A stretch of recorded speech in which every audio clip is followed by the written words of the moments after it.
Yes, people, welcome to Never a Foul Thursday, heading into a Friday. And you know what we've got to do? We've got to dissect everything that's happened in the Champions League. We're talking VAR, we're talking managers, we're talking teams as well. The oven is getting turned up in the Champions League at the moment. With only one more game week to go.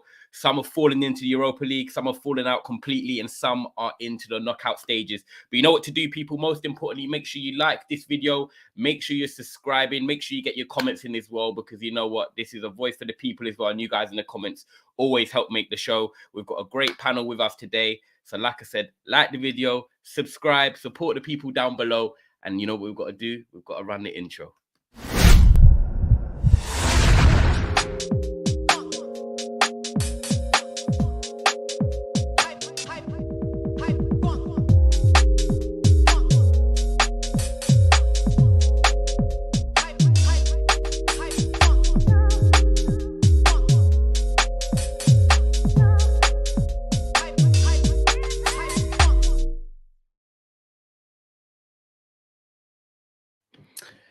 Yes, people, like I said, I'm going to run through a few of the comments and I'm going to get straight into introducing the panel. Barcelona make football a joke, is what the Saxon is saying. Winter World Cup. Big up Bailey as well. We said big up all, much love. Make sure you get the likes up. Make sure you do that, people. Yellow card for being late. What's a red card then, Saxon? Is that 10 minutes late? Is that 5 minutes late? It was only 2 minutes late, man. Let me off. Bailey says, hello all. And Ilya says, put some respect on Salah, who obviously got a big goal yesterday, which has helped basically secure Liverpool's qualification. A good win for them at Ajax last night, which we'll definitely touch on. Big up King as well. He says, yo, bro. And then big up RJ as well. RJ, do you know what? Every time I see your name, it reminds me of Reece James. I don't know why. I don't know if you look like him, but yeah, big up RJ every single time. But let me get into introducing the panel. Already 20 people in, so make sure you're liking the video on your way in, guys. Statman Bains here, as usual, ready to talk Champions League football, even though we're not in it. But how you doing, bro? You okay? Listen, man, the Europa League is basically the Champions League now, isn't it? It is a good competition this year. Much easier than when we won it a few years ago. I'll tell you that. It's going to be harder this year, man. Definitely, for sure. How you doing? Everything all right, yeah? I'm good. What are you saying? Yeah, all good, man. I'm going to go straight into introducing. Could you imagine that? Introducing one of our Never a Foul hosts, always on the show with me. Supports Inter. He was definitely a happy man last night. When Romelu Lukaku scored, I think I must have watched that clip about 2 or 3 times. Mo, welcome, man. You're a happy man today. Lukaku's back. I am. The king is back. And Lukaku scored, Inter around the 16. I thought these Barca guys would do us a little bit of a favor and try to at least put in a fight against Bayern, maybe, to put it all out, and then we go to the Allianz Arena and maybe we can do something, but they just surrendered from the first minute. These guys they're helpless, these Barcelona. But I'm talking about my club. It is absolutely fantastic that we're around the 16. Everybody thought that we're out, but then we made it. So I'm happy. Yeah, he silenced some doubters. And I think it's good as well, man, because I think even last year, we remember the game against Liverpool, even though you respectively went out. I remember that first leg at the San Siro. You were very good. And I think even you done well at Anfield. I think Lautaro Martinez scored a big goal there last year. We won. And we're the only team to win at Anfield. You know what I mean? So it shows that, like, you guys have got a bit of that European factor into you now, getting through into the knockout stages. And I'm going to finally introduce a special guest today, people, from Italian Football Pod. Actually lives local to me as well. He's a big Juventus fan, and I've been itching to talk about Juventus and their whole season so far. So I feel bad that I've got him on when it's a bit of a rut down there in Turin. But, you know, he's showing his face. He's always supported the channel and everything, and he's doing great things. So big up, Carlo, for coming on. Welcome back, man. Hi, Ty. Yeah, thanks for having me. Are you a PSG fan now then? Okay, you're doing them. No, do you know what? I just like to mix it up. Tropical. It matches the hat, to be fair. I thought I need a blue shirt. That is a nice shirt. I'll give you that. But no. Do you know what? Hopefully we'll be back in the Champions League next year. But I'd like PSG to win it. But now, how are you keeping and everything, man? Everything well? Yeah, everything's going well. Yeah, thanks for having me on. And yeah, no worries about Juventus. You'll never have me on to talk about the good times, not for a long time. So it's just you never know. Football goes for up and downs. Mo's smiling because he's seen the Juventus winning many things, and now Inter slowly coming in. Yeah. It's not only that, you know, Carlo. Uncle Sharma on the chat, because he's coming for you, and he's like, he has one message for you. He has one message for you, bro. Let me pull it up. With his There you go. don't sack Allegri. Oh yeah, of course, yeah. That's every single Inter fan, basically. They want Allegri to stay forever. Oh man, big up Sharma as well. I love Uncle Sharma, Yeah, man. he's a Doing great great guy. stuff, inter videos weekly. Great guy, man. Let me get through a few of these. Like I said, guys, make sure you subscribe into Inter. Inter Worldwide, that's it at the moment, but you might be going through a revamp. So Inter Worldwide at the moment, it's Mo's channel, guys. Make sure you go and see the reaction for the Lukaku goal. Brilliant. Statman Bains down below as well. And also, I'll put the links for Carlo's Twitter and Carlo's Italian football pod as well down below, guys. So make sure you go and check them out. I've also put the YouTube link as well in there. Big up, I'm a City guy. He says, go to Copy Streams if you want to hear respects on Salah. Is that the new PSG shirt? I think it might be last year's, if I'm totally honest. I might be wrong, but I think it might be last year's. Zero sympathy for Spurs. Lukaku's a bum.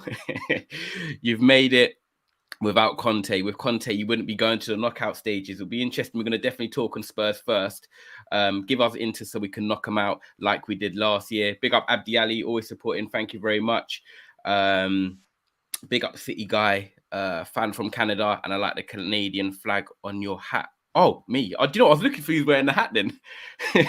Big up Rebel. Thank you ever so much. And Forza Inter, Barca are out. But yeah, it's been a dramatic week of Champions League football, guys. Make sure there's 50 of you watching. Get your comments in, whether you're Inter fan, PSG, Liverpool, Chelsea, Atletico, because that was a mental ending as well. There's quite a lot to talk about. But we're going to start with Antonio Conte and Spurs, because Inter have managed to get through into the knockout stages back-to-back years under Inzaghi. But before that, Antonio Conte failed to get Inter through to that stage. He's obviously won the league at Inter, but he's come to Spurs. And there's just this nous of me personally. I always say that football ain't sustainable. When it's working, it's working. You have the wing backs that are flying. You maybe have a creative midfielder in there. And you normally have two up top. He hasn't even really got the two up top because he's got Kane there. But something for me at Spurs is just not working. And I know, Mo, you love Antonio Conte for what he's done at Inter Milan, but surely week by week, me and you keep having these discussions about little things he could change and tweak. They managed to just get a draw against Sporting Lisbon, but they needed a win to go through. You win at home to Sporting Lisbon and you're through to the next round. Again, Spurs bottled it. Antonio Conte getting sent off. The VAR decision, it's like when it rains, it pours. And in North London right now, it's pouring. Listen, man. It's, first of all, let's get that straight. It was offside. They asked like 50 referees. Here in America, they asked Christina Uncle on CBS. I think in BT, they asked somebody else. And I was watching another clip from Australia, and it's offside. Harry Kane was ahead of the ball. So it's offside. It's done. About Antonio Conte, he is not great preparing for single games. People need to understand that when he went to Spurs, people said, oh, we're going to go far in the Champions League. No, you won't. He is not great preparing for these games. He's absolutely one of the best managers that I have seen to create systems that even will work after he leaves. When he came to Juventus, they were 10th, and he created the system. He installed, I call it that winning mentality in the club, the whole club from top to bottom, right? And it's a system that will work against 15 out of the 19 teams you play. So he did that for Juventus, and Allegri came and just continued. At Inter, he came in and he installed that system. I'm not talking about 3-5-2. I'm talking about the way that people play, the way they approach games in the league. However, when he goes to the unknown, and I call the Champions League always that group stage unknown, you don't watch these teams every week. They don't play in the same league with you. You don't know much about them. You don't know a lot about the other coach. And then he's not well prepared for these games. And that's what happens every time he gets hit on a break. It's his players are in the wrong position all the time on these games. But then it's not the league. So that's why he had in 8 seasons, I guess, he played in the Champions League. He only got to the quarterfinal once, right? And he got past the groups. It's astonishing, right? And Carlo can back me up on this. It is astonishing how this guy is great in a league, but it's terrible that Spurs had the easiest group from all the teams, and they can't even get through. They might not even go through because they play in the Velodrome against Marseille the last game.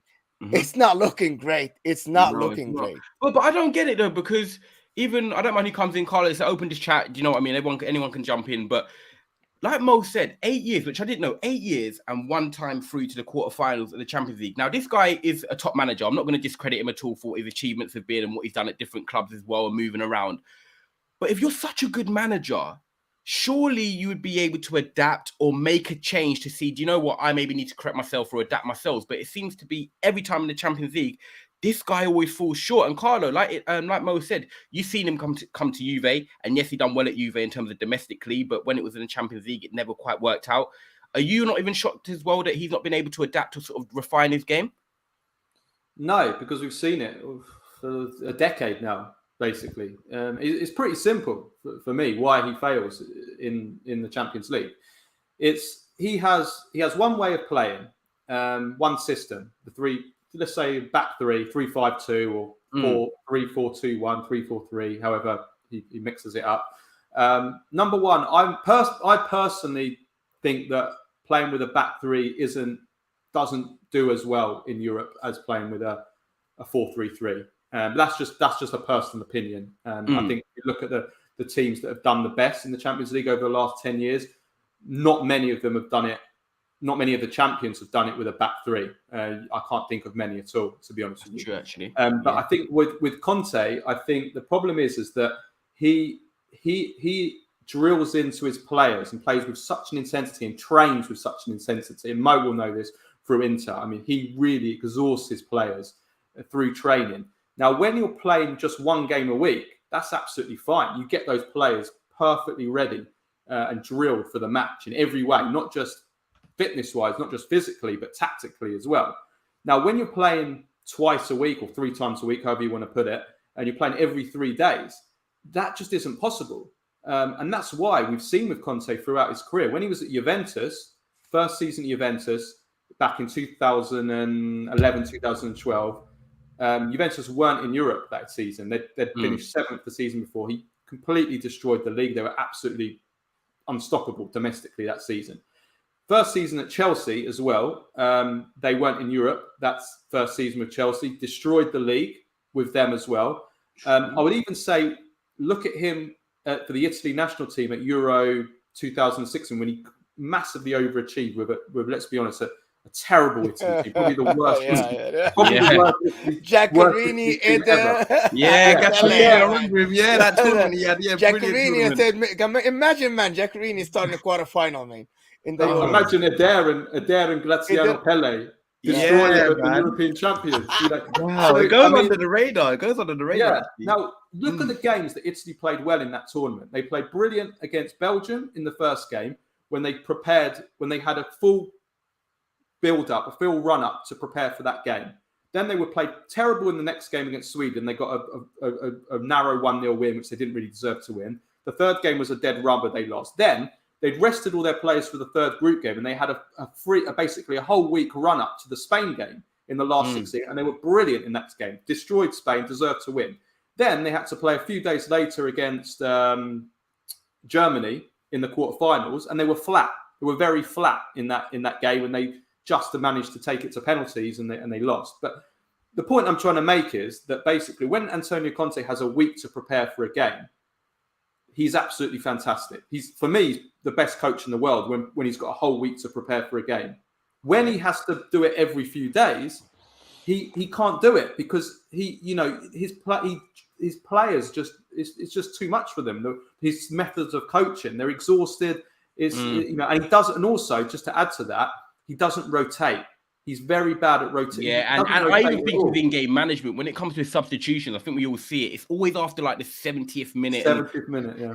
Yeah, and it's like, how can you sort of like impact games when it comes to that? And it's so interesting, right? Because funny enough, I was watching Ashley Young and some random podcast in the summer when I was on school summer holidays, right? And how you and Mo talk about his regime, how intense it is, how stringent it is, obviously demands. I think Heung-min Son was out there in South Korea and players were struggling, obviously, in pre-season for Spurs. But Ashley Young said when he was at Inter Milan, right, and Mo probably might have watched this, when he was at Inter Milan, he said the massive succession Antonio Conte had is that he had everyone on board and everyone buying into working hard and the whole project. But and Ashley Young said once one player kind of checks out from Antonio Conte's methods and ways and is like, do you know what? I don't want to put in 100% or I'm finding it too demanding. It's like the dominoes then fall and then 1, 2, 3, 4, you get 5, 6 players then start feeling the same way. And once Antonio Conte doesn't have everyone pulling in his regime, then the cracks start to happen. And Bains, are you thinking with Tottenham now, right? Even though you've got Harry Kane, who was celebrating yesterday until the goal got disallowed, it looked like they were all on the, the dugout. You get his assistants coming out and all hugging each other. You love that. That's football. That's raw emotion. But do you think now, if they don't go through next week, which we'll touch on and see if Spurs can progress, we'll look at the group table. Do you think it might be that time where the players, some of them, 1 or 2 or 3, might start, feeling a bit disillusioned with this project? Or do you think Conte's got this strangled and hold at the moment? I think it's hard to tell, but I've always said this. Look at that Tottenham team. That Tottenham team's not great, by the way. Like, you lot say about his in-game management. Look at the bench that Tottenham have. Yeah. You're relying on what youngsters like Brian Gill to come on and make a difference. And I actually rate him, but the rest of Tottenham's bench is not great. Like, as much as people are criticizing Conte right now, where Spurs in the league third, probably meeting expectation. We all said third for Spurs at the start of the season, and currently they're top in the Champions League group. That's just a fact, kind of. Yeah, that's why I'm like, don't get me wrong. I get certain criticism of Antonio Conte. European record, I've always said it's shocking for a top elite manager that I regard Conte as, but I think he's doing fine personally. He's the opposite of Thomas Tuchel, exactly. Thomas Tuchel is one of the best managers in managing one game. One game. He's going to go to this game. He's going to prepare very well. His players are going to be ready. But then put him in the league, in the system, which is, we saw this in the Premier League. And he couldn't get the system to work every week. And Antonio Conte is the opposite. Like with Inter, man, it didn't matter who Inter played. It was just, these players are going in to try to win this game with that system that works. But we went to Europe, and it's just every game is just it's a misery because we don't know how these players will turn up. And I think Spurs is the same. Yesterday, you don't know the lineup. He didn't know it's Langley or Davis, it's Doherty or Emerson Royal on the right, it's Lucas Moura, it's 3-5-2 or 3-4-3. He doesn't know. And I feel it. Like, I know what Carlo is talking about, the physique and all the physical aspect of and the mental aspect. But I feel like it's not only that. It's he doesn't have time to prepare tactically to the games with 3 days. The players, they don't they digest the whole plan, and then they go to the game, and it's basically whatever comes in this game. That's why first half was terrible yesterday for Spurs, which was just like, you're not playing home. And then second half, they put Sporting under the foot, and then they tried, but it didn't work. At the end, the goal they scored at the end, okay, listen, you scored at the 5th minute of the injury time. It doesn't save you from all the critics that will happen after the game. You're playing home. Okay, you should be winning this game. If you think, Mo, then we're talking. Go on, Bains. No, don't get me wrong. They should be winning the game, but look at the names that you're saying: Dyer, Longley, Ben Davies, Emerson Royal, Lucas Moura, Matt Doherty. Come on, man! Like, what do people expect Conte to do? No. That's why I'm very, very lenient on Conte. Yeah, but the other team is not great as well. Yeah, I'm sorry. Like, I get what you're saying. That's if they're playing Liverpool, if they're playing, even if they're playing, like, I'm sorry, Juventus, if they're playing like Real Madrid, if they're even playing Benfica, names. This is Sporting Lisbon. Yeah, Sporting I can hear, but I think they on the weekend lost against was it Newcastle? Newcastle. But Newcastle were better drilled, Bains, than them. Way better drilled than them. No, but in terms of, you take a lot of Newcastle players over that Spurs back line, for example. Absolutely. Like, you're taking a Trippier, you're taking a Sven Botman, you're taking a who else? Fabian Schär and Dan Burn. Of course, you're taking the whole 4. But anyway, do you know what, though? When you look at it, like with how much he's probably paid, and like you guys are saying, he is one of the top managers in the world. Do you think now you've just got to say as a club, right? Tottenham are in this situation right now where they probably, Carlo, if you look at it, they're not going to win the Champions League. Tottenham's aim every year is to get top 4. Like Bains said, they are meeting expectation. They're 3rd in the league. And Mo's actually been saying that as well, Bains, for the last few weeks. But, where else do you expect them to be in the league? They're still 3rd. So they're not like 6th or 7th when people say they're calling for his head. But do you think now, Carlo, it's a moment where if he leaves Spurs, say in a year's time or 18 months' time, a new club that goes in for Conte has to accept, do you know what? We're just getting him because we need to focus on the league and we're going to give him that time in the league. But whatever happens in Europe or whether he gets top 4, whether it is in Italy, Spain or the Premier League again, you've just got to kind of bite your tongue now because it's never going to change. Do you think, like, as much as you pay for a top manager in Conte, you've got to take the sacrifices and accept they are the sacrifices that come now? Yeah, absolutely. You know what you're going to get with Conte. You know he's going to guarantee success domestically. He's had success everywhere, and I would say he's having success relatively with Tottenham as well. Look where they were when he took over. Look where they are now. And like Bainsy said, I totally agree with Bainsy. Look at their team. They're not the third best team. They don't have the third best squad in England. I would say they have the sixth best squad in England. I think they've got world-class attackers in Kane and Son. Don't doubt about that. Perisic, obviously, I'm a little bit biased from Serie A. I think is absolutely fantastic, although he's 33 now, going to be 34 soon.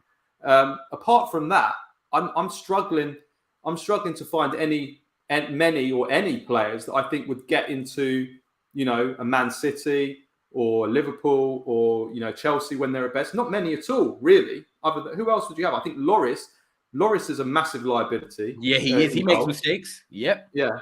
I don't think their defence is particularly great at all. Like you say, players like Ben Davies still playing defence. I mean, Romero is the only one that might get to Chelsea or something. Yeah. But Bentancur, Carlo, tell me about Bentancur, because when Bentancur came here last year and I was with Never Fall here and we're talking about the transfer and all this, and I was telling everybody, Bentancur is good. He's not a superstar. They were expecting a superstar because they don't watch Italian football. I'm like, Bentancur is good. He is one of the soldiers on the pitch, but he's not the guy who's going to take you next level. He is not. He's not that. I'm sorry. 10 every week. Yeah, he's not the Pogba. He's not Brozovic. He's not Pogba. He's not even Lobotka. Like these guys. He's not Zelensky. You know what I'm talking? He's just a soldier on the pitch. But he's a good player. There's levels. There's good players. There's very good players. There's excellent to world-class players. He's a good, maybe very good on his day player, but he's not the level of a midfielder. If you want to win the league, if you want to win the Premier League or go to the semi-finals, Champions League, final, he's not that level, and that was the point I made. I mean, I don't know if you guys know when he left, when him and Kulusevski left Juventus for Tottenham in January, I had a little bit of a laugh and I tweeted half jokingly about what an amazing deal it was for Juventus, and I maintained. I remember, Carlo. I remember. Yeah. And for the last year, I have got so much heat from Tottenham fans. It's been non-stop, like abuse. And I don't care, I take it, whatever. And Kulusevski even made a video about me and put it on his Instagram page. And that led to a pylon. Yeah, he made it because he screenshotted my tweet, made a video about it 6 months later, like in June. And then I've got a pylon from thousands of Tottenham fans just abusing me. And people like Tottenham fans every day, are you going to apologise? Are you going to apologise for what you said about Bentancur and Kulusevski?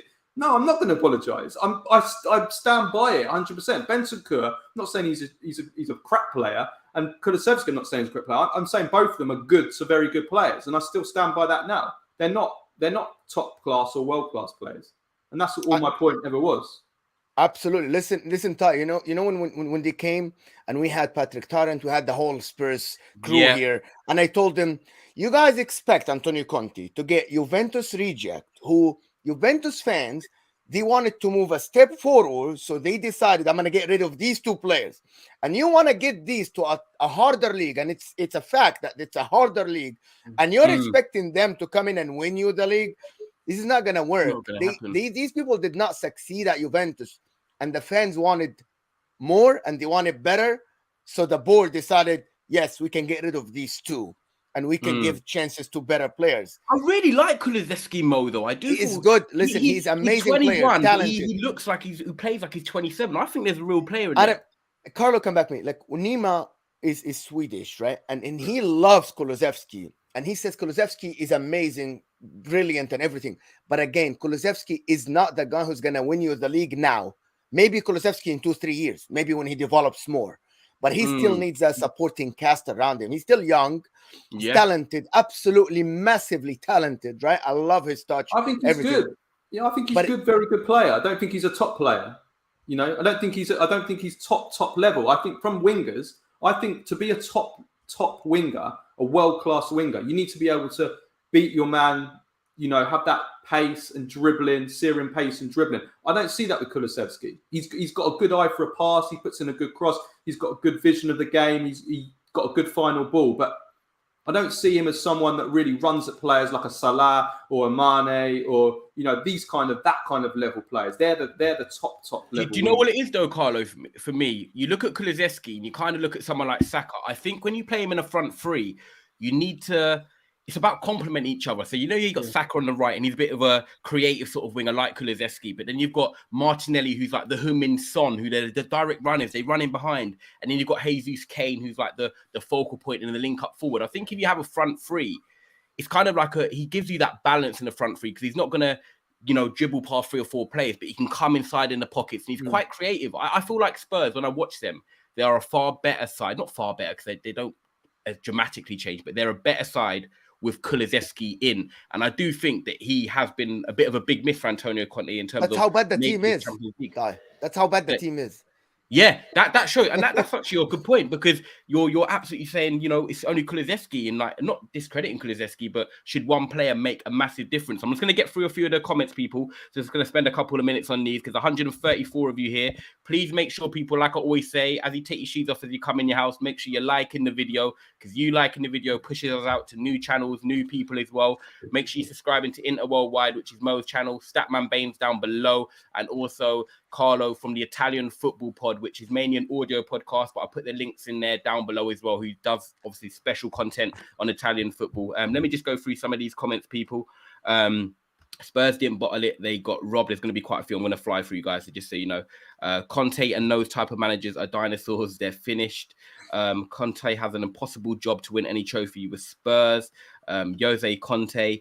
Let me go through. Let me scroll down. So there's so many. Wait, just quickly, because I said this to you the other day on the chat. Like, we said at the start of the season that we're judging Conte that he could potentially win a trophy with either the League Cup or the FA Cup. Tottenham haven't played in any of those competitions. Like, that's what I'm saying. Like, we just need to be patient. I doubt he's going to win any Statman. No, but that's probably that Spurs' best chance of winning a trophy. Yeah, if we take it back to August, people said they wanted a trophy, but I thought it's like Arsenal though, Bains. No one expected them to challenge for the title, but because they're top now, everyone's forgot what their ambition was of top 4, and everyone's talking about, I guarantee if Arsenal lost their next 2 games, everyone would say Arsenal are bottle jobs, but really, they're actually still maintaining their main ambition of getting to the thing is, this is Tottenham's ambition though. As I said, 3rd and they're top in the Champions League group, and they still haven't played in the League Cup / FA Cup yet. Let's see what happens with them.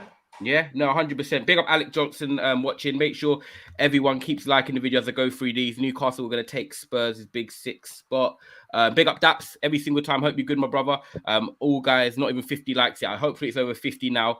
Takes 30 seconds. Not even 30 seconds. It takes 2 seconds to like the video, guys. So make sure you get it to 100 likes. Big up D1. Big up Bailey every single time. Keep supporting. Spurs could knock City out in the quarters if they go through. Interesting. Big up the panel, much love that. Poch still played better football and built a better team. We need a Loris successor, which is interesting. Bit of the De Gea situation, similar to us. Bentancur works hard, but works hard out of all of them. He always gives 100% every game. Let me get through a few more of these. Passion and energy. I used to hear that when I was Ollie was our manager. Is that Travelli? Is that the guy that does the podcast with you? That isn't, is it, Carlo? No, it's not. It's a different one. Okay, no worries. Good squad players. Kulusevski could be top class. Any more of this? Big up, yes, Chavez says bigging up yourself there. Big up the panel. Let me just get through a few more of these. And then we'll just talk if Tottenham can go through, actually, and part of the bus at home to Sporting. So let's look at the group quickly. So I wanted just to quickly get that up for us so we can see the situation. Guys, if you're only just locking in now, make sure you are subscribing to all the channels down below. I'm just going to get the league table up for the Spurs group with 1 match week remaining. Can you guys see that? Just want to check. I have zoomed in. There we go. Yeah, so we've got Tottenham currently top on 8 points, Sporting Lisbon on 7 points, Frankfurt 7, Marseille on 7. So the bottom line of it, guys, is anyone can go through. Marseille are playing Tottenham at the Velodrome, which is a nasty place to go through when you know that Marseille need to win a game. I know they're not the Marseille of old, but they're still Marseille. And then you've got Sporting at home to Frankfurt. So Sporting go through, that's their job done if they win at home. So Tottenham, do they go to Marseille and win?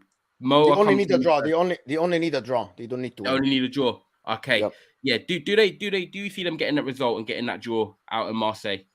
I'm gonna say yes. Again and again and again, we keep saying, okay, they were. I said they're gonna win against Sporting. They didn't. So I'm just gonna say they should, right? Like there's no other way around it. They should.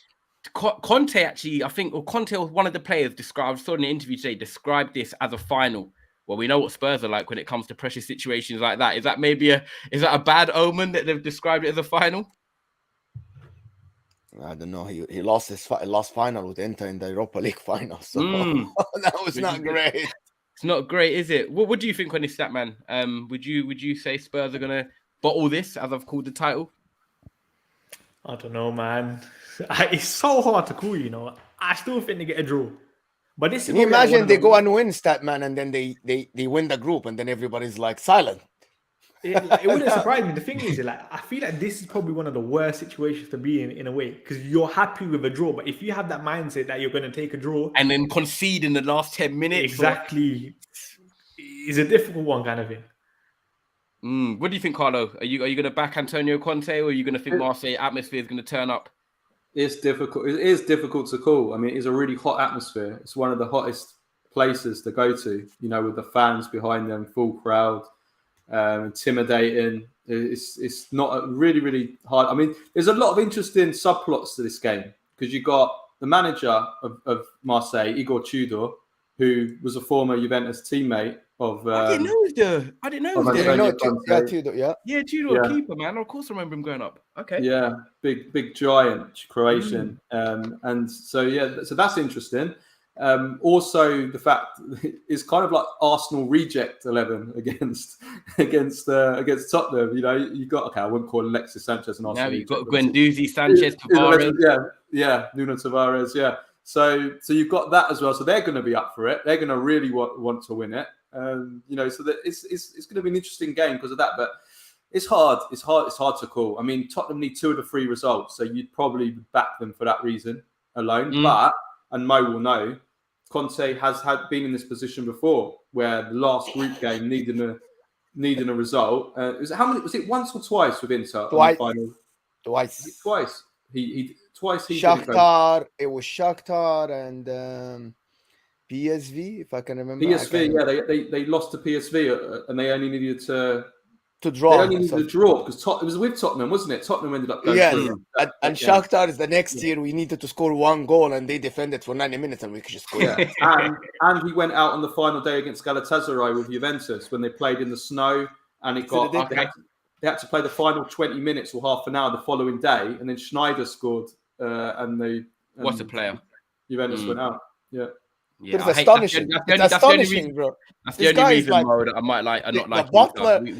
This guy is like the butler of the butlers. You know what I mean? Like when it comes to last day games, it's ridiculous. It's going to be a precious situation next week. But yeah, Tottenham, I'm not going to lie, you guys, we'll be doing this show next week. You guys could be under pressure if you go out, and then it'll be a great Europa League, like Statman said off air. I think it's going to turn into a better competition than the Champions League at this rate. Just quickly, if anyone wants to answer this, big up D1. I don't like ignoring people's questions. We're going to go into Juve and the Italian teams.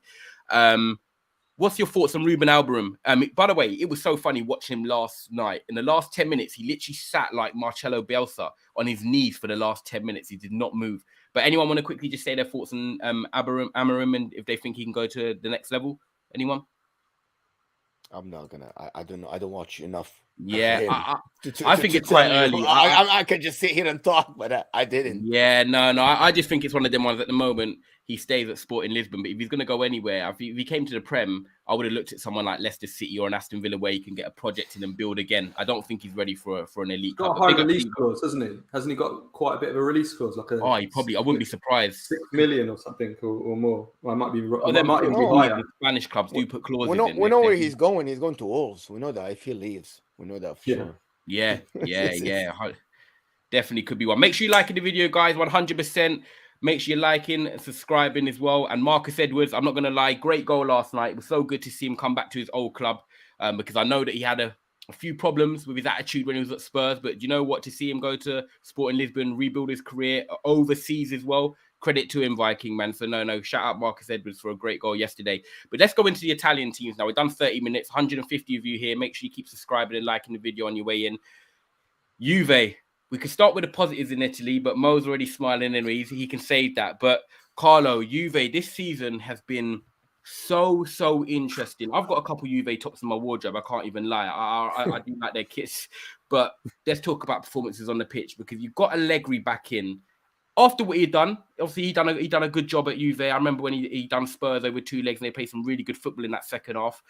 but it's just not working. And I feel for me, I'm gonna see what you think about Juve first. I want you to sort of ramble where the problems are, and then I want to see what other guys think about where we think the problems are at Juve. But you know, you lost to Benfica yesterday. You're out the Champions League. In the league, you're currently sitting 8th. You did make a few signings in terms of like Di Maria and a couple players that came in, but yeah, the food's not cooking well in the oven at the moment. What's your thoughts on this? And without Ronaldo.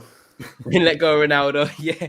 Like, are you wanting Allegri gone as well? And describe the whole situation of Juve to the people that might be watching, because you'll know a bit more than me even, and Mo and Statman. Oh God, don't know how long you've got here. I could be here all night. There's so many problems at Juventus from top to bottom. Allegri is obviously a huge problem. I've been falling for him. Well, I never wanted him to come back.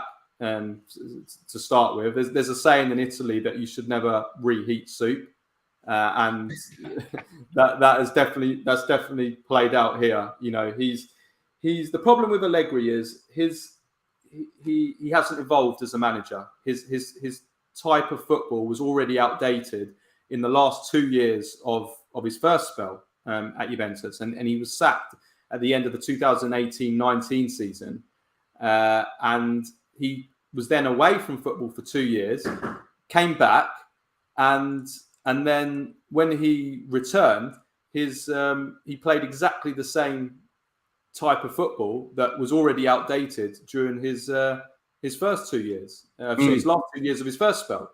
So in a nutshell, that's kind of what's happened. But he's, I think successful managers now tend to play a type of football that is progressive, attacking, takes the game to the opposition, wants to dominate possession and territory generally. There's always going to be exceptions. Antonio Conte is one of them.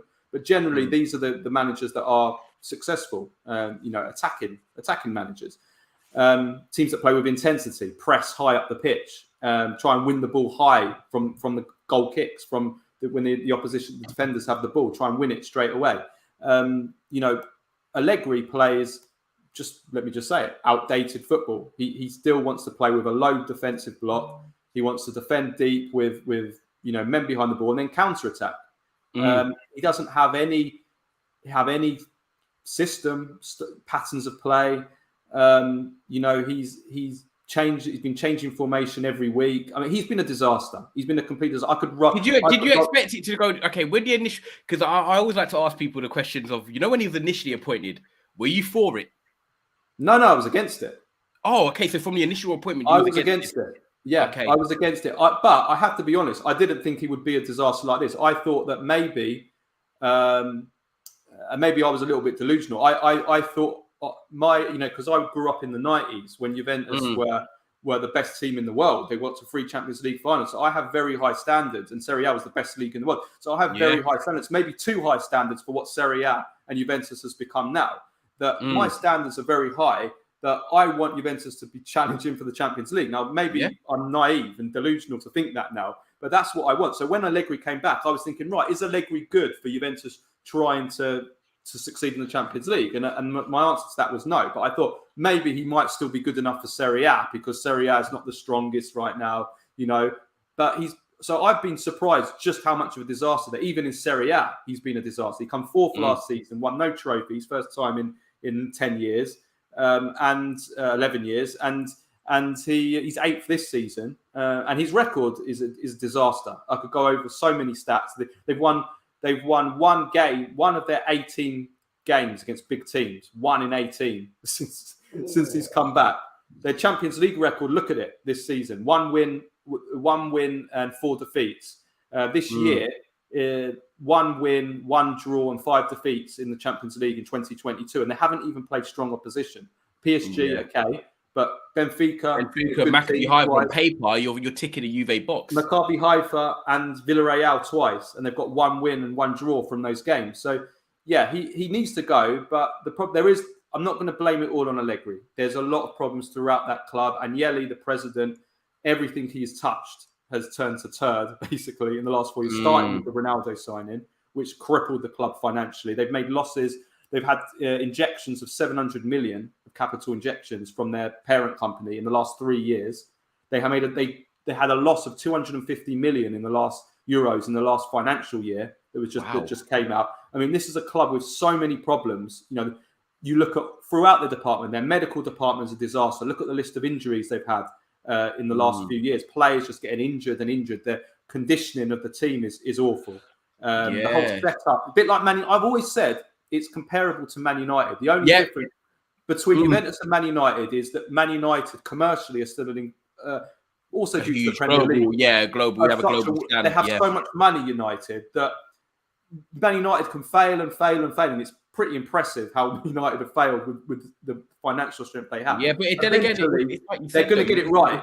Get it wrong, and then you get it right. And that's the transaction that we're in right now. Like Mo, as much as Mo, obviously, I love it because he doesn't support an English team. He can see sort of the positives that Ten Hag's bringing, of course. And I think Juve would need that cycle. You need something fresh. But Mo, I'll come to you because you obviously you love Italian football. You watch Inter, and you've seen this change of Juve more than I've seen it and Statman seen it, but obviously you can sort of probably echo some of Carlo's thoughts. Is there anything you really want to hammer into this show that you want to talk on with Juve? Because obviously they've failed in the Champions League, they've made some signings, they've got a big striker even in Dusan Vlahovic, and like it runs from like the losses, the medical stuff.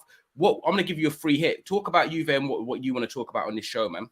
Nothing. That squad is too weak for me to actually challenge for anything. I'm looking at the team that started yesterday. There's only one player that will get into any of the other top 6 teams, which is Vlahovic. Everybody else, it's either the form has dipped. Even someone like Locatelli, who was supposed to be the next big thing in Italian football, his form has dipped so bad. Is it due to Allegri? Is it due to something else? Are there problems inside the club? Bremer is injured at the moment. Like Cuadrado is too old now to rely on him for everything. Everything has to go through him. That's not working at the moment. Listen, they have the second best defense, I think, in the top in the league, right? After Lazio. But the brand of football they play, as Carlo said, is outdated, and the players are not helping. Winston McKennie, you don't know if he's going to turn up today or he's going to stay in the locker room and not come out at all. And this kind of weird. It's kind of weird for me. And I think they thought it's 2014-15 again. They signed Pogba on free. They got Di Maria. I thought they thought it's 2015 anymore. But teams like Napoli, Lazio, Inter, Milan, not so much. But Pioli is doing wonders with the players he has. They thought we can get these players on free and we can do okay.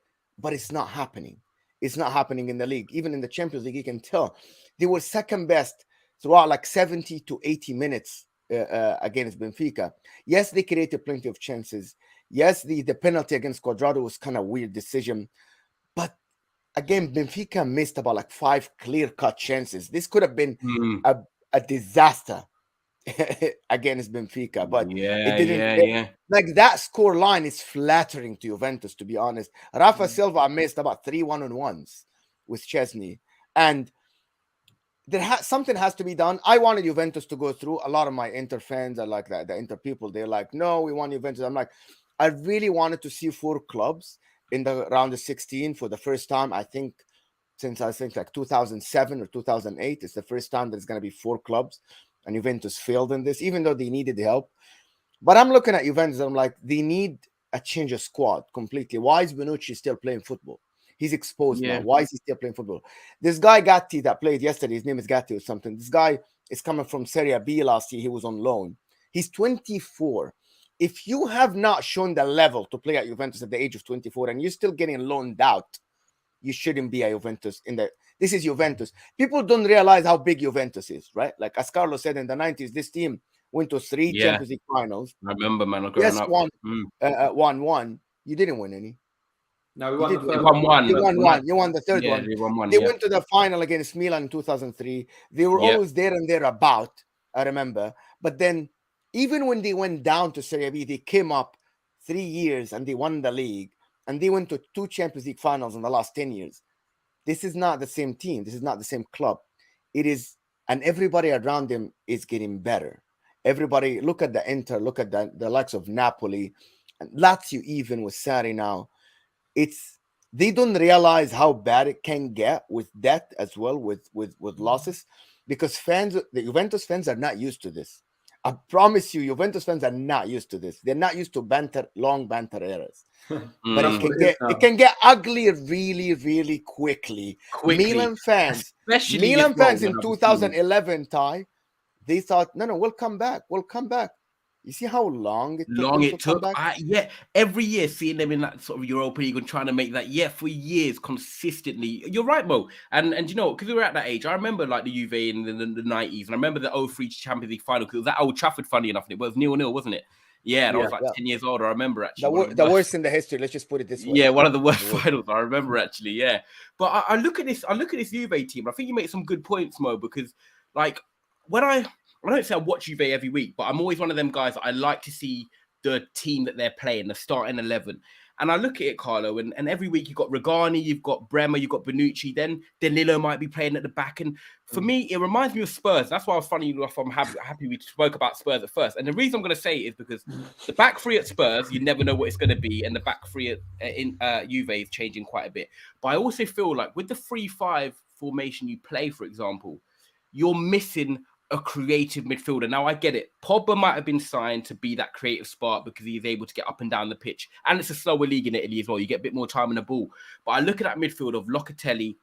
You've got Weston McKennie in there. And then there's another player I'm missing out. Adrian Rabiot.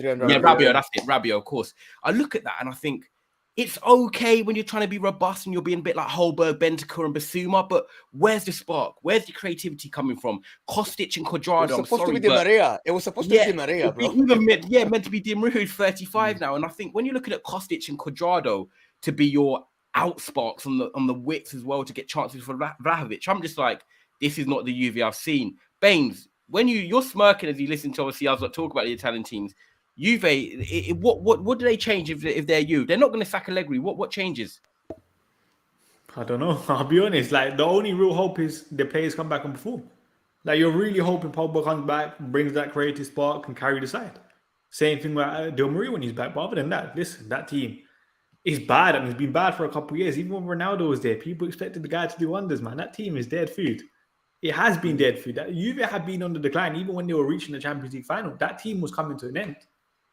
It was just they had a Ronaldo, maybe a Dybala to maybe like keep it up kind of thing. But I wanted to ask Carlo, what do you think of the De Ligt sale?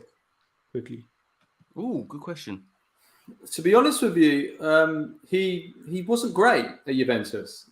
He was there for 3 seasons, and he.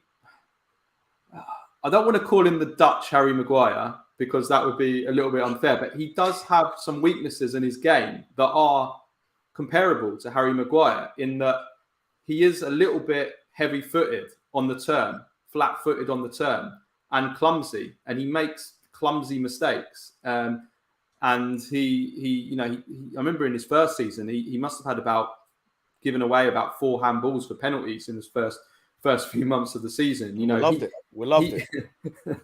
You know, he wasn't a successful signing for Juventus, especially as that they basically gave up João Cancelo, which I'm still bitter about to this day, and Spinazzola. They gave up both of those players in order to make the capital gains that they needed in order to then buy De Ligt.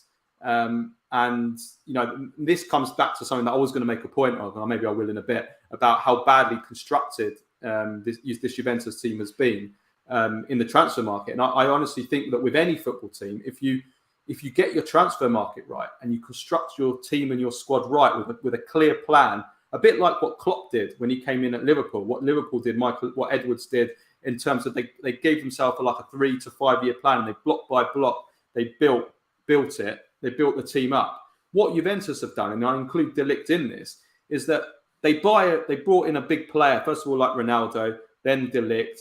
And in order to buy that player, they got rid of 1 or 2 parts of the jigsaw, and they never ended up strengthening. It's kind of like 1 in, 1 out, 1 in, 1 out. And there's just been no team building there at Juventus. And I think the biggest mistake that Juventus made was getting rid of Beppe Marotta, who's now at Inter, and basically rebuilt Inter and made them, you know, along with Conte. Is that how he's gone from Juve? I didn't know that. He went from Juve to Inter. Basically, he left. Beppe Marotta was basically him and Conte were the masterminds of Juventus's rebirth back in 2011, 2012. They built that whole new Juventus, and they brought in the likes of Vidal and Pogba and Pirlo when he was a free transfer, and everyone thought he was finished at 32.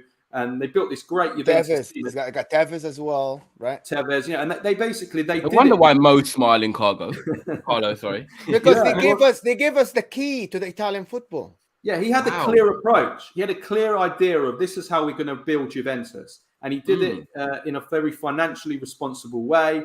Then what happened was they had this obsession of winning the Champions League.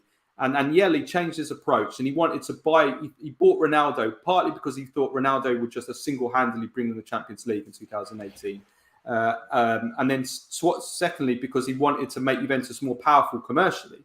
He thought that bringing in Ronaldo, the world's most powerful player commercially, that would take Juventus up to the level of, say, some of these Premier League teams. It didn't, Carlo. It didn't. You don't think it did a little bit in terms of like exposure to the global community and all? Well, a little bit while he was there. A little bit while he was there, they got some improved sponsorship deals, but those sponsorship deals were only improved while he was there. As soon as he left, they went back down again.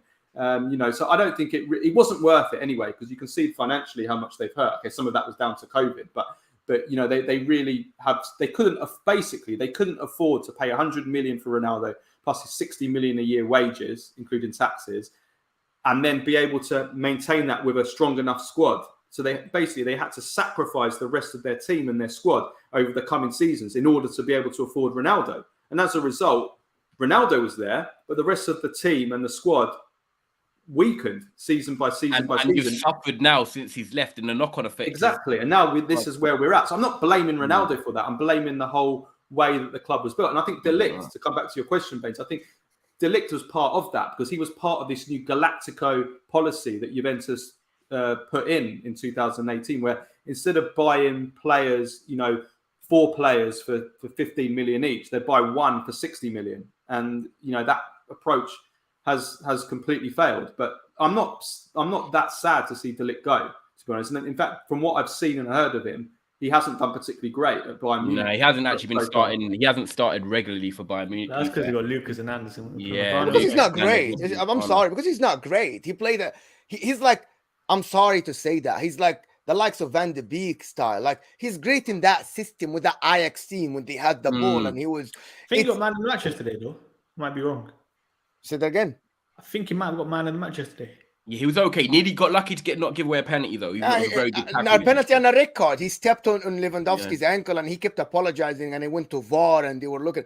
He's still clumsy. He's very clumsy in the way he defends. And it's interesting though, Mode. The only thing, because me and you were talking about it, Mode. The only thing that saves him really De Ligt is because he had a high expectation, captaining Ajax at such a young age, but he's still only 24. So as a defender, you're not going to peak for another 4 or 5 years potentially for him anyway. So it's one of them ones, touch and go, whether you judge him now.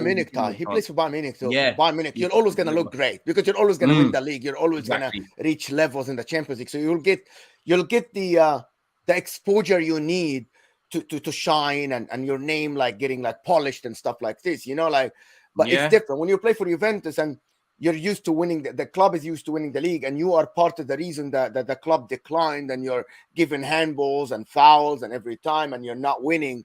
Your name kind of like Juventus tricked Bayern Munich into spending all that money. And it's as simple as that. A lot of money, actually. I'll say one thing about De Ligt.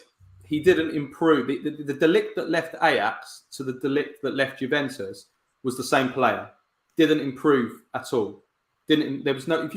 I can't think of anything, any improvement in his game other than some more experience and more games under his belt. I don't see any. I think that's. Well, how many Juve players would you say have improved then over the last couple of years? Well, under Allegri, and I'm glad you asked that question. Under Allegri, no one, not one player. They've all either at best stagnated, or in the case of some players, in fact, I would say Locatelli definitely has regressed as a player. He's a worse player now than he was when he was at Sassuolo and when he went to the Euros, and he was very, very good at the Euros, one of the better midfielders at Euro 2020. He's regressed. Vlahovic, I would even say Vlahovic hasn't improved at all. Not at all. I mean, he's still being useful, but he You know what, Carlo? Just quickly talking to him because I actually wanted to just get everyone's thoughts on him because I done a show yesterday saying that I'd want him as a striker at Manchester United to potentially lead the line for a few years, and people in the comments are spamming me, ask him about Vlahovic. So yeah, just carry on with your thoughts on Vlahovic, actually, please. Well, look, Vlahovic, when he was at Fiorentina before he joined Juventus, I think only, if I'm not mistaken, only Lewandowski scored more goals in 2021. In the calendar year of 2021 than Dusan Vlahovic did. You know, so I mean that says it all. The guy, for certain, he has the potential to be one of the best strikers in the world. I don't think he'll reach the level of an Mbappe or Haaland. I think they're on another stratosphere completely. But I think after those, he has the potential to be one of the best strikers in the world. The problem is that since he's joined Juventus, as I said, he hasn't improved, and that's the problem with playing under a manager like Allegri. Is he doesn't know, he's incapable of being able to develop players. And that's a concern, not only for Juventus and Juventus fans, but there's also a concern for Vlahovic because he's at that age now where you have to develop at that age. Once you get to the age of 24, 25, your development stage is over. You don't suddenly develop skills at that age. You can only get experience really at that age, I think. Yeah. So that's the concern. But yeah, I think could I ask you something on Vlahovic quickly as well? Because as much as people talk about and people do it on podcasts, when players are playing well, you know, you talk about what they can bring. Oh, I want to buy this player and so forth. You've watched Vlahovic enough. What's his weaknesses as a player? Because I look at him and obviously when I see highlights, I see him being quite a good target man. He's got very good link-up play. He's a good finisher and he's quite mobile for a tall guy. But if he was to come to the Prem, I want to know myself, what would be his weaknesses? Say if he did sign for Man United, what you'd say to me, look out for this. Because I don't know many people that talk about the weaknesses of a player sometimes when they're a hot striker. Yeah, it's a difficult question to answer because he has been so isolated and on his own in the desert, basically, for such long periods with Juventus that we haven't seen enough of him being able to link up with players in close proximity. But I think if there is one weakness of his game, I would say that his first touch can be a little bit heavy sometimes. Okay. Oh God, Lukaku 2.0. No, I'm joking. He's actually kind of similar. He's very similar to Lukaku. Interesting. Very similar. Yeah. I mean, there are some similarities there. But I do believe that with the right coaching, he can iron that out a bit like Lukaku did under Conte. Because Lukaku. Yeah, but he's 20. The difference is he's 22. That means the ceiling is up there. Lukaku, when he started to develop, he was already 26 under Antonio Conte. So it's like this guy. But I doubt that he's going to leave Juventus because Juventus is going to ask for a lot of money. Who's going to pay that much? I do think he'll be I do think he'll be a top striker, though. He has that, a bit like Haaland, he has that mental desire and so much. He wants it so much. He's just like an animal, basically. And he has such strength. And he's 22 and he's already a bit like Haaland. I mean, I don't see Juve selling one of your hottest properties, even though people link him with moves to Arsenal and United should go for him. Is he the truth is he going to move? Probably not, because if Juve are going to come back to where they want to be, they need him. Yeah.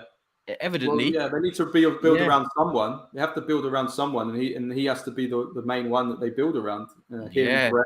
Bremer, and there's not many others that you're going to build the next Juve around, to be honest. It's going to be interesting. Carlo, I do feel for you, man, because I think Juve should sign Martial, isn't it? Yeah, do you remember? Yeah. Carlo, I'll take it, mate. Yeah. But listen, if you want to give us Vlahovic, I ain't complaining.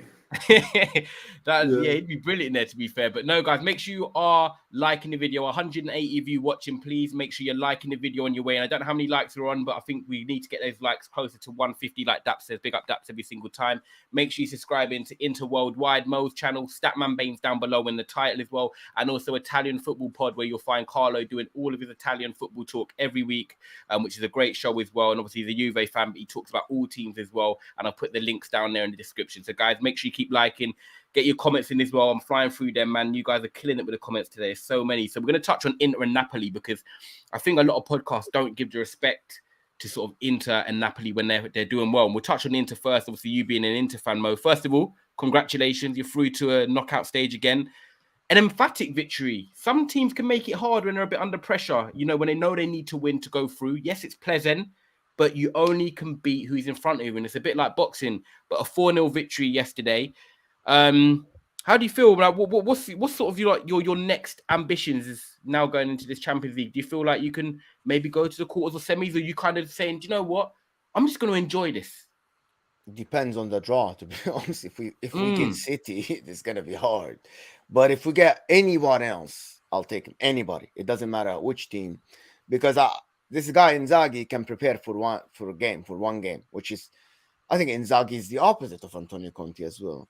He doesn't have a great system in the league, which is, I kept saying this from day one when he joined Inter, but I still think he prepares really well. Like against Barcelona, 2 games, he prepared really well. Even against Bayern Munich, it was a simple individual mistakes, players not following, stuff like this. But in terms of systems, I think he doesn't have a great system. But again, if he can get these games and get us to the quarterfinal in the Champions League, that means you attract players next year, you improve the financials of the club. But again, Inter are in a big dilemma. We didn't spend any money this year. Okay. We had to actually have a positive net out of the transfer market, which is they did. So we can't spend money, so we can't strengthen the squad unless you get loans and stuff like this. So, but I'm a fan. Listen, I'm a fan. I analyze the club based on what I see on the pitch, and what I saw on Victoria Pilsen is definitely a different team than the team that faced Shakhtar last year, than the team that faced BAC before.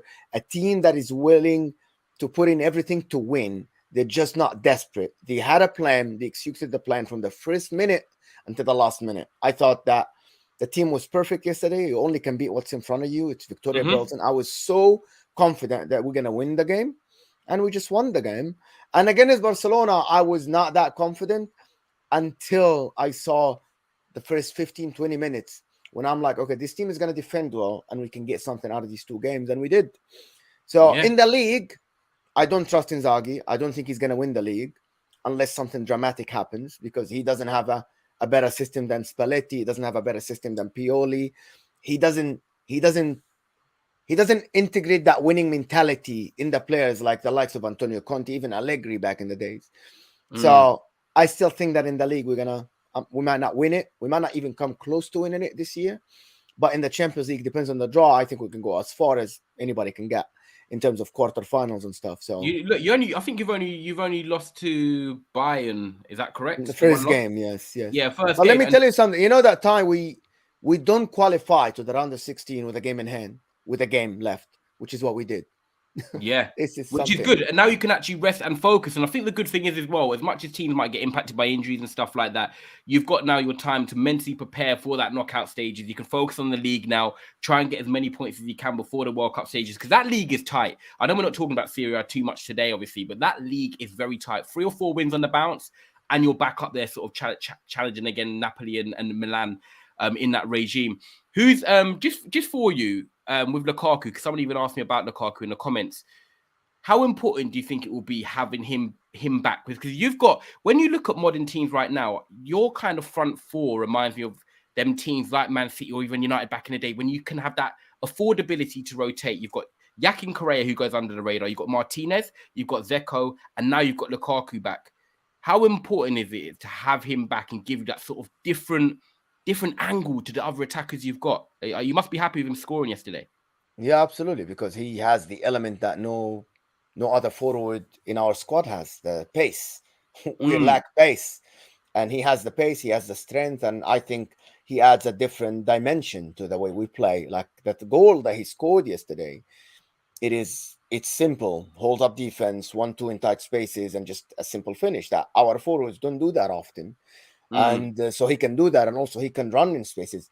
We go against every team in the league, and they press high against Inter, leaving 2-on-2, knowing that Zeko and Lautaro don't have any pace. Yeah, and they know that they can contain these 2 forwards. But I think when Lukaku comes back, no team will dare to leave 2-on-2. They will have to defend with more numbers, because they'll be scared of Lukaku. And that's a good thing for you, actually, because then it gives people like Kakhanoglu, or you give Mkhitaryan, just little players in the pockets, a bit more room and license to. About Mkhitaryan and Carlo can. You remind me of him a bit, actually. Me personally did not think that Mkhitaryan will do that good in the last 4 or 5 games. He is the one who Inzaghi turned into and kept him on the pitch for 90 minutes, and he delivered somehow. He's like kind of Eriksen, when he came to Inter, he couldn't start as a number 10. Conte didn't want him as a number 10, and he had to adapt to the system. And I think Mkhitaryan now, he doesn't play as high on the pitch that he used to play for Roma or Arsenal or Man United before, or even Borussia Dortmund. He's a little bit deeper now, and I think he has an impact on the game every time he plays. And I like that. I like that, to be honest, because you didn't even hear what I said, man. No, I said you actually remind me of Mkhitaryan a bit thinking about it now. No, it's a compliment. Don't worry, it's a compliment. But no, it's actually good to see him. And you know what? I actually like Mkhitaryan when he came to United. Unfortunately, it didn't work out. Similar players like Shinji Kagawa, it doesn't work out, but I love them. But no, it is good to see Inter flying. What do you think of Carlo? Before I come to Bains, what do you think of Inter? I was looking at it now and obviously seeing the change from Juve, and you've kind of swapped roles. Do you think this Inter team is quite a serious outfit? Yeah, they're a serious outfit. I mean, I think they underachieved last season in Serie A. They should have won the league last year. Let's be honest. They were the best team. They had the best team anyway, the best squad in Serie A. They somehow without taking anything away from Milan. I don't know how Inter didn't win the league last season. This season, they started the season really badly. I think it was 1-5, lost 5 in the first 10 games in all competitions. But they've really turned it around now, and their confidence is so high. And I think what they did with Barcelona was fantastic. Okay, they did get a little bit of luck with that penalty decision, probably long overdue. It should have been a penalty, and that would have obviously could have changed the whole outcome of what ended up happening in that group. But I think Inzaghi has been smart to realise what was going wrong with Inter, and he made the changes. And I think the one change he made is he brought the back line a little bit further back. He was trying to defend a little bit higher at the start of the season, and Inter have quite slow defenders. If there's one weakness in the Inter team, I would say, or the Inter defence, it's that their defenders are not very quick. Skriniar, Acerbi, Bastoni, De Vrij, those three from those four, they're all pretty slow, to be honest with you. So he's as soon as he's done that, they haven't looked back. They may be a little bit too far behind Napoli. They're 8 points behind Napoli. It's a lot to make up on this Napoli team. They just look like they're just not going to stop. So it's a lot to make up on them. And like Mo said, I still think there's enough frailties in this Inter team that, I don't know if I can see them going on clawing that back. But, if they can get it down to 4 or 5 points, who knows? They could then psychologically put the pressure on them where it makes the other team slip up, because they don't have that sort of factor in them where it's still Inter. No, I get you completely, to be fair. Yeah. Guys, make sure you keep liking the video, by the way. Make sure you are subscribing to all the channels, Statman, Bains. Make sure you check out the Italian Football Pod. The link is down below, and Inter Worldwide as well. I don't know how many likes we're on, but please make sure you keep liking the video. We're going to touch on Napoli, Barcelona, and then Liverpool. So, Bains, I'm going to come over to you with Napoli, because obviously, they've got the amazing winger that a lot of people are talking about in Crava. But there's much more to Napoli than just obviously seeing that standout wide man. Obviously, Victor Osimhen's back from injury now. You've got Kim that's coming at centre-back, and he's looking very calm and composed. You've got Lobotka. You've got Zelensky. You've got even Ndombele is actually starting games now. So, he gives them sort of a different type of guile in midfield is what I want to say. How serious is this Napoli outfit? Because I remember when I was younger, right? And you'll always all remember it as well. I remember when they had the Cavani, the Lavezzi, and they had that sort of era where people were like, could they win the league? Or, Chelsea knocked them out in the Champions League. But I was a bit gutted about it because Napoli had that sort of under factor. Like, everyone wanted to see them do well. But this Napoli team this year, scoring goals, defending well, top of their league, top of the Champions League group. Could they do something this year? Are these a surprise package? I don't know if they're going to win the entire thing, but let's be honest, they probably look like one of the most exciting outfits right now in Europe. I don't think they've lost a game in all comps, have they? All season? I might be wrong here, but I don't think they've lost a game. Yeah, it has been very, very impressive. And listen, you said it there, depth. Osimhen's injury record. They got that Raspadori guy that can come in. Yeah, people and are he's asking done well about for a him couple games. Yeah. Even if Zambo Greece is out, you got Ndombele in terms of that ball carrying ability. They have good competition kind of thing. And listen, fair play to them, because I'll be honest, I did not expect Napoli to be this good right now. Even that guy on the left-hand side, I can never pronounce his name, but he's looking sensational kind of thing. So fair play.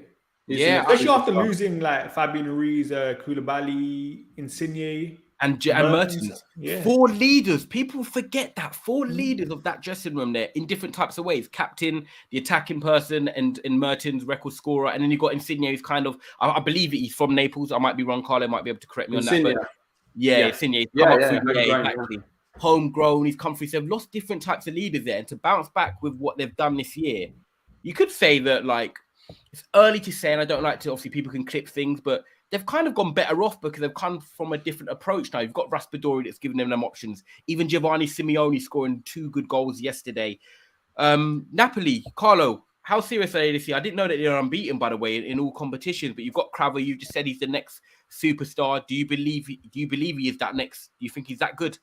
Yeah, I do. Yeah, I think he's a potentially, if, touch wood, if he don't get any injuries and anything, I think he's got everything to be a Ballon d'Or contender potentially in the future. In terms of potential, in terms of ability and potential, he has everything.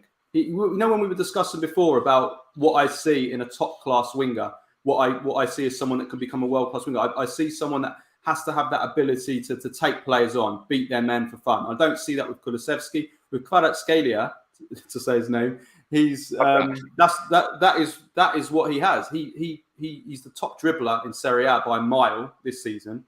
He beats players for fun, but he can do it. He can go right. He's both-footed. He can go right. He can go left. He can go on the outside, inside. He cuts in. He's got a great cross, a great shot. Shots from outside the area. His final ball is fantastic. He can play the little short passing. He's got absolutely everything. And what Napoli are doing this season, it's unbelievable because most people in Italy before this season, when they were making their predictions of who's going to finish in the top 4, most people had Napoli out of the top 4 for the reason you said, Ty. They lost 4 leaders and they lost their goalkeeper as well.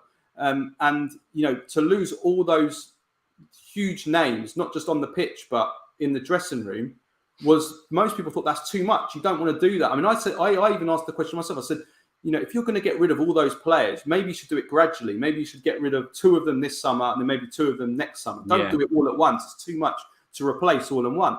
They've done that, and it's unbelievable that they've got rid of all of those players, and the players that they've brought in. Really, it's only 2 that have come into the starting 11. Kvara and Kim Min-jae, who has replaced Koulibaly and has been a colossus. He's already Man United. I understand that Man United are already looking at him for next year. Okay. And he is he's South Korean. He's a monster. He's 6'4". He's been probably the best defender in Serie A, best centre back in Serie A this season. In fact, the first 2 months of the Serie A season, Kvara was Player of the Month in Serie A for the first month, and Kim Min-jae was Player of the Month for September for the second month. And look at Napoli, the football they play. Everybody loves watching them. They play such amazing football.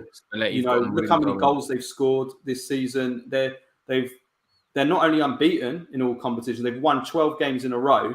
That's now an all-time club record. They surpassed their all-time. They equaled it before, and then yesterday against Rangers, they've now broken it. Wow, so everything is really ticking across the board for them. It's crazy as well, man, because I have a little, I don't support an Italian club, but I do always want Napoli to kind of do well because that underdog factor. And I think it is great to see him. Like Gaetano says there, even like Ostergaard, you've got Mario Rui, Lobotka, Politano. Obviously, they aren't top players, but Spalletti's making them top players. Or even if not, he's doing what great managers do. And it's, you win together. If you come on, you're still playing an important part and you've all got a role to play.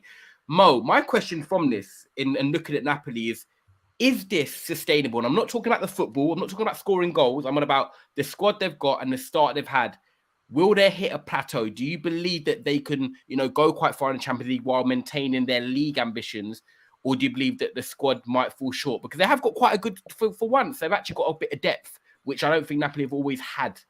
What do you think about this actual Napoli squad, not just the starting 11? The squad is now, listen, they did all of this that Carlo said without actually Victor Osimhen being integrated 100% in the squad. He was injured most of the time. So imagine that. On the right side, Lozano can play. It was Politano. Now you have to. I think the only problem with them is that their defense is not as deep. On the left side, they're okay. On the right side, if Lozano's not there, I don't know. Sorry, if De Lorenzo's not there, who's gonna play?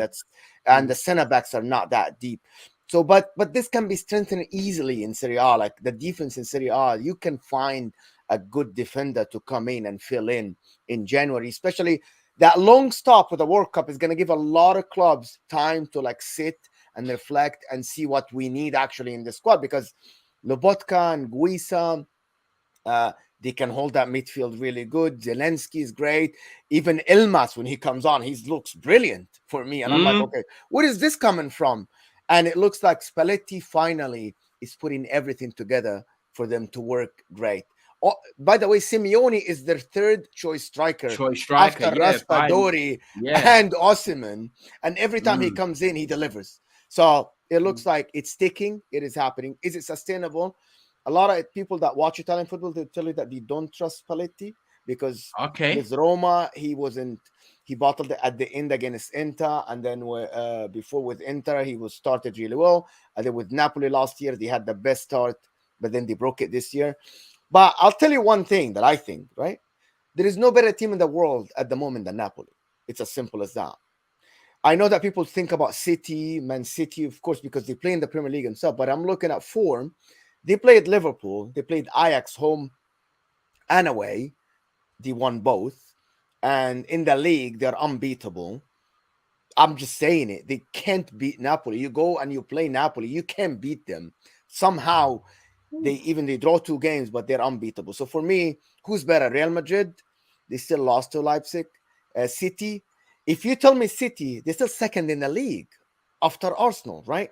So who's better than Napoli? And because people underestimate Napoli just because they play in Serie A, but looking at them, I can't find a better football and more effective football. It's not only looking good in the eye, it's also effective. They win, they score goals, they don't concede a lot. So, and you can only beat what's in front of you. You said they play in Serie A. They can't change the league they play at. And they are dominating the league. They're playing very well. And in Champions League, I know that they're going to go to Liverpool and they're going to they're not going to play the whole starting 11 because they can afford to lose 2-0 and still go top of the group. But there is no better team than Napoli in the world. At the moment, there is none. And if they continue that list to the World Cup, they have every chance to get the rest and to just keep going. I think, do you know what? It's so funny with the World Cup because a lot of teams you could say need it or they want the break. Napoli are probably the team that right now, they don't want the break because the momentum is actually with them right now. Players are coming back into form and stuff like that. And like Mo said, like they're playing the best football they could possibly do. I just want to ask quickly, Carlo or Mo, on Raspadori, because those guys in the comments are saying, is he the next big thing for Napoli as well after Crava? What's his potential like? But obviously Osimhen is the number 1 striker, but Raspadori is one of them players for me that he pops up anywhere. He's kind of, he can play a bit out on the left. He can play behind the striker. He can play up front. And it's good to have them type of players in the squad. But is he the type of player that you feel like Napoli... I think it might have been Mo I was talking to. I was told someone yesterday, and we said about Ivan Toney. When you're at like a Brentford or you're a certain club, you fit that club. You're good at that club. But once you move, it sometimes doesn't work out right. Do you think like Napoli is the place for him, or do you actually think he has proper potential? And this is Raspadori, by the way, Carlo. Yeah, no, I think he does have the potential to be a top player. I do think that maybe he needs to play in a certain type of football. I think he definitely excels more when he's playing in I think like Napoli, like Sassuolo, play progressive, attacking football, players that are very comfortable with the ball, play little short passing, one touch, creative football. He's very, very comfortable on the ball, very comfortable in tight spaces. If he was, I was so happy, even as a Juventus fan, Juventus were in for him in the summer. And I said, I hope he joins Napoli because Allegri would have destroyed him because Allegri can't develop players. And he's useless with youngsters. He can't develop youngsters. Whereas Spalletti is the complete opposite. Spalletti improves and develops players. And that's why I think it was a great move for him. He has been compared to Sergio Aguero in terms of his... short stature, but he's a great finisher, Raspadori. That's one thing I would say. He hits the bottom corners. He finds the corners every single time. The only question mark I would have over him is I still don't know what his best position is. I don't know what his natural position is. How old is he now? 22. He's young. He's 22, is he? 21? 22. Okay, so he's still got a bit of time. Yeah. Okay. Yeah. Okay. Yeah, I don't know what his position is, Ty. That's the thing. Is he a first striker, a second striker? Is he a wide attacker? Is he all of them? I don't know. I don't know what it is. Maybe that's a good thing. But that's the thing. I suppose that'll be Mancini's thing as well for the next couple of years, building around. Obviously, they're trying to build that new Italian attack and stuff, and he's gonna have to get it right with obviously where he plays him as well. Do you want to say anything more on Raspadori before we go into Barcelona? I know. Listen, his finishing is great. He's quick. His positioning is very good for a 22 years old. Every time I'm watching this guy, he's in the right place. The problem for me is that his body. Listen, you got to be a striker. It's certain demands, right? Especially to go to that to play in Champions League and to go to play. If he wants to take it to the next step and he wants to go, we know what the money is. It's in the Premier League, but I don't think any Italians do well in the Premier League other than Zola, if I remember. But it's Napoli fits him really well, as Carlo said. Is he going to be the next big thing in Italy? I don't think so. I don't think so, unless they find a new position for him, as Carlo said. Because every time I'm watching him, he cannot be a true number 9. He can be. He's too small for that. He's got that shape for it. Yeah, it's interesting to see what Napoli do in the next coming months. Going to come over to Bains because Bains, Barcelona. I just think of me, you, and Hadj. Obviously, we've got a group chat, and Hadj was saying we're going to beat Inter, we're going to beat Bayern, we're going to go further than Bayern. Hadj was even saying, well, last night, that got absolutely put in the bin because after 3-0 down in the first half, you allowed Choupo-Moting to come to the Camp Nou. Barcelona, Bains, what has gone on in... You know, we talk about Juve. I think Barcelona, you could say in the Champions League. Xavi, I think, only have 2 wins with Barcelona or something in the Champions League so far. Big signings made in the summer. You've got Lewandowski, you've got Rafinha that's come in. Yes, Christensen was a free, but it's still Christensen. You've got Kessie that's come in. There's more players. I'm just thinking off the top of my head right now. But they failed in the Champions League. They're coming down into the Europa League where they could potentially probably play us. But is it time to question Xavi? Is it time to give the managers time? Like Thierry Henry was saying last night, he was defending Xavi, saying, I like the way they're heading. But this Barcelona team have failed ultimately in the Champions League. And, they're not even taking it to the last game of the 6 game weeks. And that's the issue for them. They're already out with a game to go. So, let's talk in it. What are your thoughts on Barcelona? They finished on 4 points. It's not even like they're beating Victoria Pilsen both times, isn't it? Who did they beat then? So they must have beat the team Pleasant. No, they haven't played Victoria Pilsen. They play Victoria Pilsen next week, but it's a game that has nothing. Is that that's the only game they must have won so far in the group, though? Yes. Yeah. Exactly. That's shocking. So no disrespect to Bayern and Inter, by the way, but you got 1 win so far in this tournament. Like, it's beautiful, I'll be honest. Because remember when PK tweeted that Barcelona are back last year, and how everyone thought Real Madrid were going to fall after what they lost 4-0. I think this downfall is one of the most satisfying downfalls in football right now. I'll be honest. I'm loving every single minute. Like, especially with you saw the Bayern disrespect that Harvey just giving, hyping up Barcelona. That's why it's beautiful, and I think you said it. Question marks have to be asked. Question marks have to be asked about Xavi. How can they not be? This is a massive disappointment. People say about the plays and all of that stuff. Remember at the start of the season, people saying, "Oh, they're outside shots for the Champions League." Yeah. You spent 200 million. We spent 200 million to go to the Europa League. It's astonishing. Yeah, how do you spend 200 million like this and you leverage the future of the club to at the end go to the Europa League? And if they don't win the league this year, it's kind of strange to me, to be honest. Don't get me wrong. Question the defense, I think, was always questionable kind of thing, isn't it? But they were saying they have the best attack in Europe with Dembele, Rafinha, Lewandowski. The midfield, they had Frank De Jong at the bench at the start. That's how good the midfield was, apparently. Yeah. So, listen, man, question marks have to be asked because that's a massive, massive underachievement. Especially they're saying letting Choupo-Moting score, by the way. And even Mane. I don't think Mane's been great for Bayern. I'm always on. No, he hasn't. Yeah, you watch Bayern religiously. Yeah. Which is sensational. It's interesting. What do you think with this Barcelona situation, Carlo?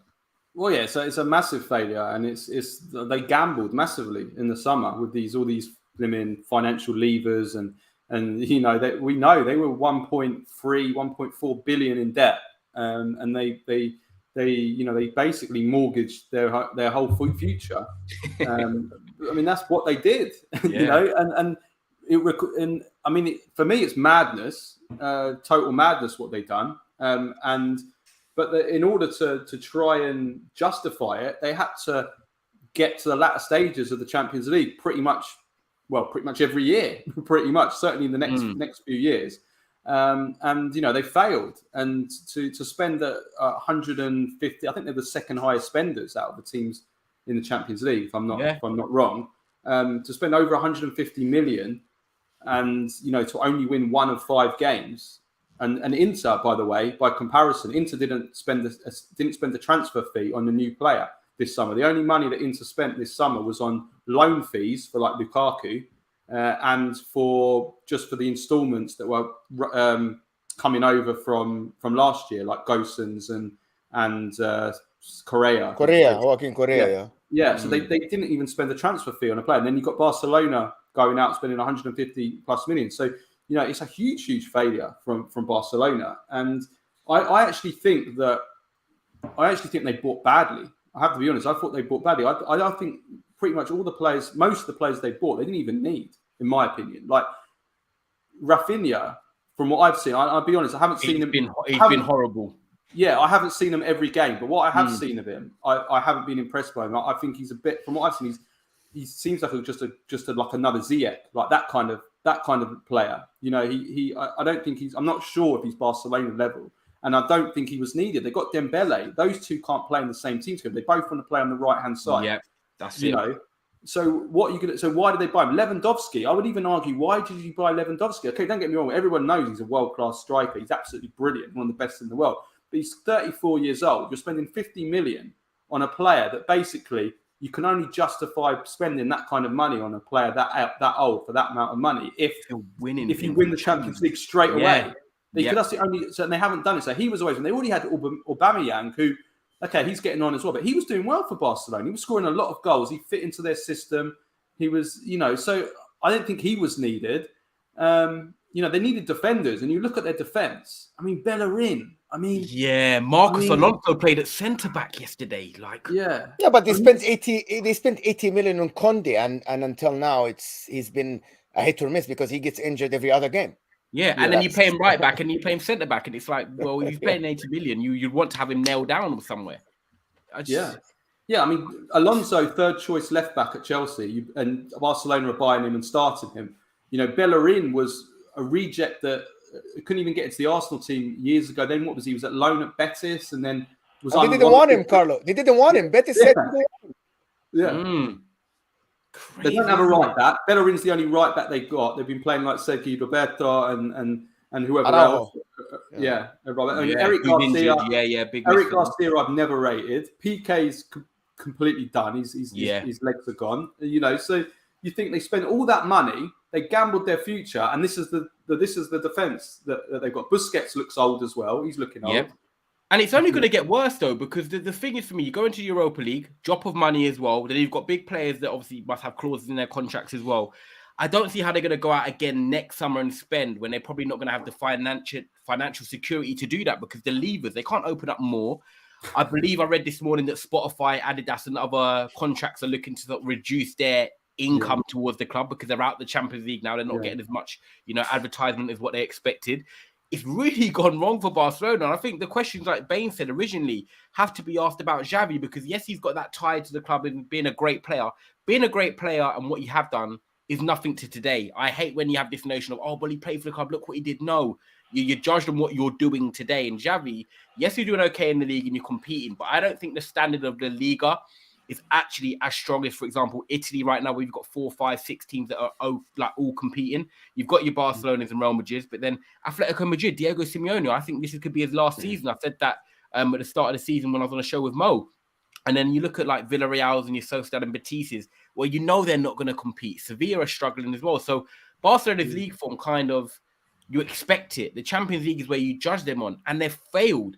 Do you think, this question's here, I've started actually, because Josh Smith says, you look at the manager's situation, do you think they could get to a position, say if the league form crumbles, Mo, that Thomas Tuchel's around? You've got Pochettino, who I know that Espanyol, they've got that link there. I don't think they would go for that with the link with Espanyol.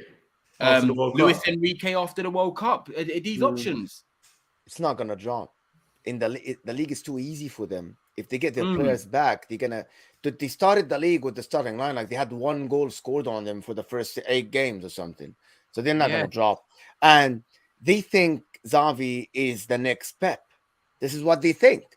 everyone, if you talk to any Barcelona fan, they think Xavi is the next step. So for me, I'm like, okay, they want this problem in the club, and they're gonna get this problem in the club unless someone stands in front of the mirror and say, no, we did the wrong thing by hiring Xavi. He needs more experience, and let's get a more experienced coach. So it's not gonna happen.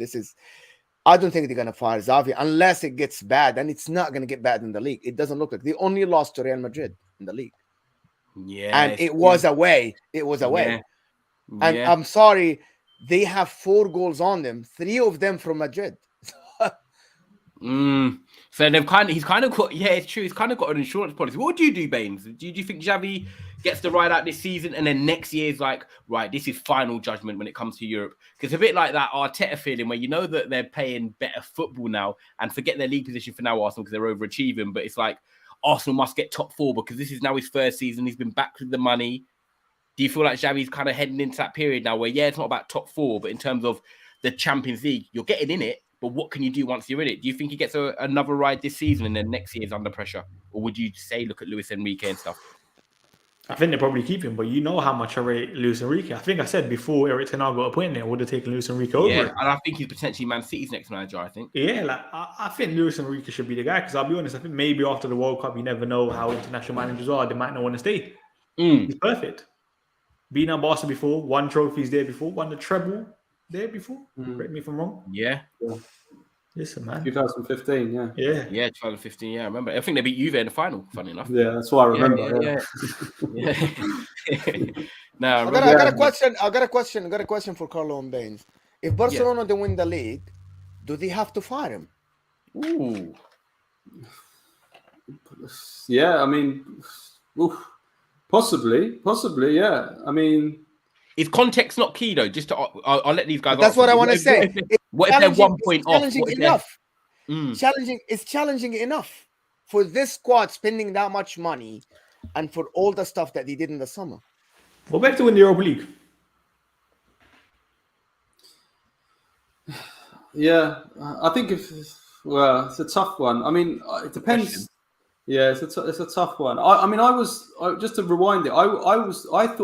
I did think Xavi was going to do well there. When I was watching Barcelona at the start of this year, they really, when they went on that long winning run and they hammered Real Madrid in the Clásico 4-0, they looked like they were really building something special. But I don't know what's happened since then. Things have just, it seemed like he was building a real great system there that was kind of a bit like Guardiola type of football. The way that the pressing and the short passing, the tiki-taka, and the team couldn't even break out, couldn't even get through their first wave of the press. And I don't know what's gone wrong now. I don't know, because watching the Inter game, Inter were breaking through so easily.